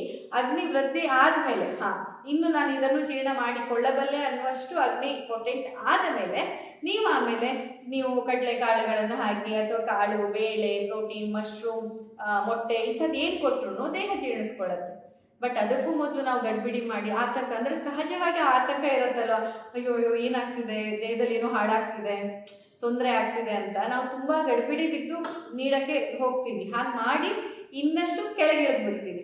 ಅಂದರೆ ಇನ್ನಷ್ಟು ನಮ್ಮ ಆರೋಗ್ಯದಲ್ಲಿ ಹಾನಿಯೇ ಆಗುತ್ತೆ. ಆ ಥರ ಮಾಡಬಾರ್ದು. ನೀರಿನ ವಿಷಯ ಗೊತ್ತಿರ್ಲಿಲ್ಲ, ಜಾಸ್ತಿ ಕುಡಿಬೇಕು ಅಂತ ಎಲ್ಲರೂ ಹೇಳೋದು ಹಾಗೇನೆ, ನೀರು ಕುಡೀರಿ. 3 ಲೀಟರ್ ಕುಡಿಬಹುದು. ಅಲ್ಲಿ ಲೀಟರ್ಗಿಂತನೂ ಏನು ಮಾಡಿ ಅಂದರೆ ಪ್ರತಿ ಅರ್ಧ ಮುಕ್ಕಾಲು ಗಂಟೆಗೊಮ್ಮೆ ಸ್ವಲ್ಪ ನೀರನ್ನು, ಈ ಹನಿ ನೀರಾವರಿ ಪದ್ಧತಿ ಥರ ಒಟ್ಟಿಗೆ ಲೀಟರ್ ಗಟ್ಟಲೆ ನೀರನ್ನು ದಯವಿಟ್ಟು ಯಾರೂ ಕೊಡಬೇಡಿ. ಅದು ಕುಡಿಬೋದು ಒಂದ್ಸತಿಗೆ 150 to 200 ml ಅನ್ನ ಸಿಪ್ ಬೈ ಸಿಪ್ ನಿಮ್ಮ ನಾಲಿಗೆ ಜೊತೆ ಪೂರ್ತಿಯಾಗಿ ಅದು ಸೋಕಿನಾಗಬೇಕು. ನಿಮ್ಮ ಮಿದುಳಿಗೆ ಲಿಂಕ್ ಹೋಗಬೇಕು. ಇವಳಿಷ್ಟು ನೀರು ಕುಡಿತಿದ್ದಾಳೆ, ಅದಕ್ಕೆ ಅನುಗುಣವಾಗಿ ದೇಹ ಸಿದ್ಧ ಆಗಬೇಕು. ಅದನ್ನು ಕೂಡ ದೇಹ ಜೀರ್ಣಿಸ್ಕೊಳ್ಬೇಕು. ಬೆಳಗ್ಗೆ ಮತ್ತು ಹೆಚ್ಚಾಗಿ ಕುಡಿಬೋದು. ಬೆಳಗ್ಗೆ ಎದ್ದ ತಕ್ಷಣದಲ್ಲಿ ನೋಡಿ, ಕಫಜ ಕಾಲದಲ್ಲಿ ನಾವು ನೀರನ್ನು ಜಾಸ್ತಿ ಕೊಟ್ರೆ ಕಫ ವೃದ್ಧಿ ಆಗತ್ತೆ. ಯಾಕೆ? ಕ್ಲೇದ, ಈ ನೀರಿನಲ್ಲಿ ಸಹ ಕ್ಲೇದವೇ ಇರೋದು, ಕಫದಲ್ಲಿ ಕೂಡ ಜಲಮಹಾಭೂತವೇ ಇರೋದು. ಸೊ ಬೆಳಗಿನ ಹೊತ್ತೆದ್ದು ನೀವು ಲೀಟರ್ ಗಟ್ಟಲೆ ನೀರು ಕುಡಿದ್ರೆ ಖಂಡಿತ ಕಫಜ ಸಂಬಂಧಿ ದೋಷಗಳು ಅಥವಾ ದೇಹದಲ್ಲಿ ಸ್ವೆಲ್ಲಿಂಗ್ ಮೊದಲಾದಂತಹ ಸಮಸ್ಯೆಗಳು ಹೆಚ್ಚಾಗತ್ತೆ. ನೀವು ಬೆಳಗಿನ ಸಮಯದಲ್ಲಿ ನಿಮ್ಮ ಬಾಯಾರಿಕೆ ಎಷ್ಟಿದೆ ಅಷ್ಟನ್ನೇ ಕುಡೀರಿ. ಬಾಯಾರಿಕೆ ಇಲ್ಲ ಅಂತಂದರೆ ನೀವು ಕುಡಿಲೇಬೇಕಂತ ಅನಿಸಿದ್ರೆ ಮಾತ್ರ ಒಂದು 50 to 100 ml ಬಿಸಿನೀರನ್ನು ಕುಡೀರಿ. ಅದು ಕೂಡ ಹೆಲ್ದಿ ಅಂತ ಕುಡಿಯೋದಲ್ಲ, ನಿಮಗೆ ಬೇಕಾದರೆ ನೀವು ಕುಡೀರಿ ನಿಮ್ಮ ಬಾಯಾರಿಕೆ ಇದ್ದರೆ. ಇಲ್ಲವಾದಲ್ಲಿ ಬ್ರೇಕ್ಫಾಸ್ಟನ್ನು ನಿಮ್ಮ ಮೊದಲ ಫುಡ್ಡಾಗಿ ಇಡ್ಬೋದು. ಆಯಿತಾ? ಹಗಲೆಲ್ಲ ಕೆಲಸ ಮಾಡಿ ಏನು ಹೇಳಿ ಅದೆಲ್ಲ ಹೇಳ್ತಾರೆ, ಖಂಡಿತ ಹೇಳ್ತಾರೆ. ಉಷಾಪಾನ ಕಾನ್ಸೆಪ್ಟ್ ನೋಡಿ, ಚರಕ ಸಂಹಿತೆ, ಸುಶ್ರುತ ಸಂಹಿತೆ ಹಾಗೂ ಅಷ್ಟಾಂಗ ಹೃದಯದಲ್ಲಿ ಎಲ್ಲೂ ರೆಫರೆನ್ಸ್ ಇಲ್ಲ. ಈವನ್ ಇಲ್ಲಿ ವಿಡಿಯೋ ನೋಡೋ ಯಾವುದೇ ಆಯುರ್ವೇದ ಎಕ್ಸ್ಪರ್ಟ್ ಇದ್ರು ದಯವಿಟ್ಟು ಕಮೆಂಟ್ ಮಾಡಿ. ಆಯುರ್ವೇದದಲ್ಲಿ ನಾನು ಓದಿರೋ ಪ್ರಕಾರ, ಯಾಕಂದ್ರೆ ನಾನು ಹೊಸ್ತಿದ್ರೆ ಕಲಿಯಕ್ಕೆ ನಾನು ಯಾವಾಗಲೂ ರೆಡಿ. ನಾನು ಓದಿರೋ ಪ್ರಕಾರ ಉಷಾಪಾನದ ಬಗ್ಗೆ ಮೂಲ ಗ್ರಂಥಗಳಲ್ಲಿ ಎಲ್ಲೂ ಉಲ್ಲೇಖ ಇಲ್ಲ. ಆಯ್ತಾ? ಉಪಗ್ರಂಥಗಳಲ್ಲಿ ನಂತರ ಬಂದಂತಹ ಗ್ರಂಥಗಳಲ್ಲಿ ಇದ್ರ ಬಗ್ಗೆ ಉಲ್ಲೇಖ ಇದೆ. ಏನಂತಿದೆ? ಪಂಚಕರ್ಮಿಣ ಶುದ್ಧಿನಾ ದೇಹಂ. ಆ ಶ್ಲೋಕ ಹಾಗೆ ಬರುತ್ತೆ. ಉಷಾಪಾನದ ಶ್ಲೋಕ ಬರುವುದು ನಿಘಂಟುಗಳೆಲ್ಲ ನಂತರದ ಕಾಲದಲ್ಲಿ ಬಂದಿದ್ದು ಅದು. ಆಯ್ತಾ? ಈ ನಮ್ಮ ಮೂಲ ಶಾಸ್ತ್ರದಲ್ಲಿ ಅದ್ರ ಬಗ್ಗೆ ಇಲ್ಲ. ನಿಘಂಟುಕಾರರು ಅದರಲ್ಲಿ ಏನು ಹೇಳ್ತಾರೆ? ಪಂಚಕರ್ಮಿಣ ಶುದ್ಧಿನಾ ದೇಹಂ ಅಂದರೆ ಪಂಚಕರ್ಮ ಎಲ್ಲ ತಗೊಂಡು ದೇಹ ಶುದ್ಧಿ ಆದವರು ವಿತ್ ಡಾಕ್ಟರ್ ಪ್ರಿಸ್ಕ್ರಿಪ್ಷನ್. ಈಗ ನಾನು ನಿಮಗೆ ಮೇಡಮ್ ನೀವು ನೋಡಿ ಇಷ್ಟು ಅಂಜಲಿ ನೀರನ್ನು ದಿನ ಕುಡಿಬೇಕು, ಇಷ್ಟು ಬೊಗಸೆ ನೀರನ್ನು ಎದ್ದ ತಕ್ಷಣ ಕುಡಿಬೇಕಂತ ನಾನು ನಿಮಗೆ ಪ್ರಿಸ್ಕ್ರಿಪ್ಷನ್ ಕೊಟ್ಟರೆ ನೀವು ಕುಡಿಬೋದು. ನಿಮಗೂ ಅಷ್ಟೇ, ನಿಮಗೀಗ ನಿಮ್ಮ ಫ್ಯಾಮಿಲಿ ಡಾಕ್ಟರ್ ಅಥವಾ ನಿಮ್ಮನ್ನು ಚೆಕ್ ಮಾಡಿದಂತಹ ನಿಮಗೆ ಚಿಕಿತ್ಸೆ ಕೊಟ್ಟಂತಹ ವೈದ್ಯರು 1 ಲೀಟ್ರ್ ಕುಡಿಯೋಕ್ಕೆ ಹೇಳಿದ್ರೆ 2 ಲೀಟ್ರ್ ಕುಡಿಯೋಕ್ಕೆ ಹೇಳಿದ್ರೆ ಖಂಡಿತ ನೀವು ಕುಡೀರಿ. ಆದರೆ ಅದೊಂದು ಪ್ರಿಸ್ಕ್ರಿಪ್ಷನ್ ಆಗಿರಬೇಕು. ಯಾರೋ ಹೇಳಿದ್ರು, ಎಲ್ಲೋ ಓದಿದ್ದೆ, ಎಲ್ಲೋ ಕೇಳಿದ್ದೆ, ಉಷಾಪಾನ ಒಳ್ಳೇದು ಅಂತ ಯಾವುದೋ ವಿಡಿಯೋ ನೋಡಿದೆ ಅಥವಾ ಎಲ್ಲೋ ಪೇಪರಲ್ಲಿ ಆರ್ಟಿಕಲ್ ಓದಿದೆ ಅಂತ ದಯವಿಟ್ಟು ಹಾಗೆ ಕುಡಿಬೇಡಿ. ಯಾಕಂದರೆ ಆಯುರ್ವೇದದಲ್ಲಿ ನನಗೆ ಗೊತ್ತಿರೋ ಪ್ರಕಾರಕ್ಕೆ ಆ ರೀತಿಯಾದಂಥ ಉಲ್ಲೇಖ ಅದ್ರ ಬಗ್ಗೆ ಇಲ್ಲ. ಅದು ತಪ್ಪಾಗಿ, ಅದೇ ಅಂದರೆ ಏನು ಗೊತ್ತಾ, ಯಾವುದಕ್ಕೆ ನಾವು ಒಂದು ಪಾಪ್ಯುಲಾರಿಟಿ ಕೊಡ್ತೇವೋ ಅದು ಒಂಥರ ಕಾಮನ್ ಟ್ರೆಂಡ್ ಆಗಿಬಿಡುತ್ತಲ್ವ, ಹಂಗಾಗಿರೋದು ಅದಷ್ಟೇ. ಉಷಾಪಾನ ಅನ್ನೋದು ನಿಜವಾಗಿ ಉಷಾಪಾನದಿಂದ ಲಾಭವೂ ಆಗುತ್ತೆ. ಯಾವಾಗ? ವೈದ್ಯರು ನಿಮಗೆ ಪ್ರಿಸ್ಕ್ರೈಬ್ ಮಾಡಿದಾಗ. ನಿಮ್ಗೆ ಅಗತ್ಯ ಇದೆ ನೀವು ಕುಡೀರಿ ಅಂತ ನಾನು ಹೇಳಿ ನೀವು ಕುಡಿದ್ರೆ ಖಂಡಿತ ಹೆಲ್ಪ್ ಆಗುತ್ತೆ. ಈಗ ಹುಳಿ ತೇಗು ಬರ್ತಾ ಇದ್ರೆ ಸ್ವಲ್ಪ ಬಿಸಿ ನೀರು ಕುಡಿಬೋದು, ಖಂಡಿತ ಕುಡಿಬೋದು. ಸರಿ, ಆಯ್ತು. ಮತ್ತೆ ಮೇಡಮ್ ಈ ನಡುವೆ ವೆರೈಟಿ ಫುಡ್, ಇವಾಗ ಮದುವೆಗೆ ಅಲ್ಲೆಲ್ಲ ತುಂಬ ವೆರೈಟಿ ಕೊಟ್ಬಿಡ್ತಾರೆ, ಅದು ತಿನ್ನೋದು ಇಲ್ಲ. ಅಗ್ನಿ ಚೆನ್ನಾಗಿದ್ದಾಗ ನೋಡಿ, ನಿಮ್ಗೆಲ್ಲ ಜೀರ್ಣಿಸ್ಕೊಳ್ಳೋ ಸಾಮರ್ಥ್ಯ ಇದ್ದಾಗ, ಆರೋಗ್ಯವಾಗಿದ್ದಾಗ ತಿನ್ರಿ, ಏನಾಗಲ್ಲ. ಈ ಜೀವನ ಇರೋದೇ ತಿನ್ನೋದಕ್ಕೆ, ಆಸ್ವಾದನೆ ಮಾಡೋದಕ್ಕೆ, ತಿನ್ಬೋದು ಅಲ್ಲ. ಯಾಕಂದರೆ ಫುಡ್ ಅನ್ನೋದು ಮನಸ್ಸಿನ ಭಾವನೆಗಳ ಮೇಲೂ ತುಂಬ ಇಂಪ್ಯಾಕ್ಟ್ ಆಗುತ್ತೆ. ತಿನ್ನಲೇಬಾರ್ದು ಅಂತ ಖಂಡಿತ ನಾನು ಹೇಳಲ್ಲ. ಆದರೆ ಅಗ್ನಿ ಮಾಂದ್ಯ ಇದ್ದಾಗ, ಈಗಾಗಲೇ ಆರೋಗ್ಯದಲ್ಲಿ ಸಮಸ್ಯೆಗಳಿದ್ದಾಗ ನೀವಲ್ಲಿ ಎಷ್ಟು ವೆರೈಟಿ ಇದ್ದರೂ ನೀವು ತೀರಾ ಅದನ್ನು ಲಿಮಿಟೆಡ್ ಆಗಿ ತೀರಾ ಕೆಲವೊಂದು ಬೇಸಿಕ್ ಫುಡ್ಡನ್ನು ಮಾತ್ರ ನೀವು ತಿನ್ಬೇಕು. ಹಳೆ ಕಾಲದೆಲ್ಲ ಅನ್ನ ದಾಲ್ ಮತ್ತೆ ಸಾರು ಲಿಮಿಟೆಡ್ ರೆಗ್ಯುಲರ್ ಇದಕ್ಕೆ ಹೌದು, ರೆಗ್ಯುಲರ್ ಇದಕ್ಕೆ ಲಿಮಿಟೆಡ್ ಇರುತ್ತೆ. ಎಲ್ಲೋ ಒಮ್ಮೆ ಹಬ್ಬಕ್ಕೋ ದೊಡ್ಡ ಹಬ್ಬಕ್ಕೋ ಇದ್ದಾಗ ಮಾತ್ರ ಜಾಸ್ತಿ. ಮೊದಲು ಪನ್ನೀರ್ ಎಲ್ಲ ನಮ್ಗೆ ಗೊತ್ತಿರ್ಲಿಲ್ಲ, ನಾವು ಸಣ್ಣ ವಯಸ್ಸಲ್ಲಿದ್ದಾಗ ನಾನು ನೋಡೇ ಇರ್ಲಿಲ್ಲ. ಇವಾಗೆಲ್ಲ ಅದನ್ನೆಲ್ಲ ಎಲ್ಲರಿಗೂ ಪನ್ನೀರೇ ಮಾಡ್ತಾರೆ ಸಿಟಿ ಕಡೆ ಫಂಕ್ಷನ್ ಎಲ್ಲಾದ್ರೂ ಅದು ತಿನ್ಬೇಕು ಬೇಡ. ಅದೇ ಹಾಗೆ ನಿಮ್ಮ ಅಗ್ನಿಯಲ್ಲಿ ಈಗ ನಿಮ್ಮ ಕಂಡೀಷನ್ ನಾನು ನೋಡೋ ಪ್ರಕಾರ ಹೇಳೋದಾದ್ರೆ ಅಂತ ಹೆವಿ ಫುಡ್ಡನ್ನೆಲ್ಲ ಸ್ವಲ್ಪ ದಿನ ದೂರ ಇಟ್ಟರೆ ನಿಮ್ಮ ಆರೋಗ್ಯಕ್ಕೆ ಒಳ್ಳೇದು. ಹಾಗೆ ಅಂತ ತಿನ್ಲೇಬಾರ್ದಂತಲ್ಲ, ಅದು ಕೆಟ್ಟದ್ದು ಅಂತ ನಾನು ಹೇಳ್ತಿಲ್ಲ, ಬಟ್ ನಿಮ್ಮ ದೇಹಕ್ಕೆ ಅದನ್ನ ರಿಸೀವ್ ಮಾಡೋ ಸ್ಥಿತಿಯಲ್ಲಿ ಅದು ಅದಿಲ್ಲ. ತುಂಬಾ ಫ್ಯಾಟ್ ಅಂತಲ್ಲ, ಅದು ಹೆವಿ ಫಾರ್ ಡೈಜೆಷನ್. ಜೀರ್ಣಿಸ್ಕೊಳ್ಳಕ್ಕೆ ನಿಮ್ಮ ದೇಹ ಜಾಸ್ತಿ ಎನರ್ಜಿಯನ್ನ ಹಾಕಬೇಕಾಗತ್ತೆ. ಬೆಳಿಗ್ಗೆ ನಾನು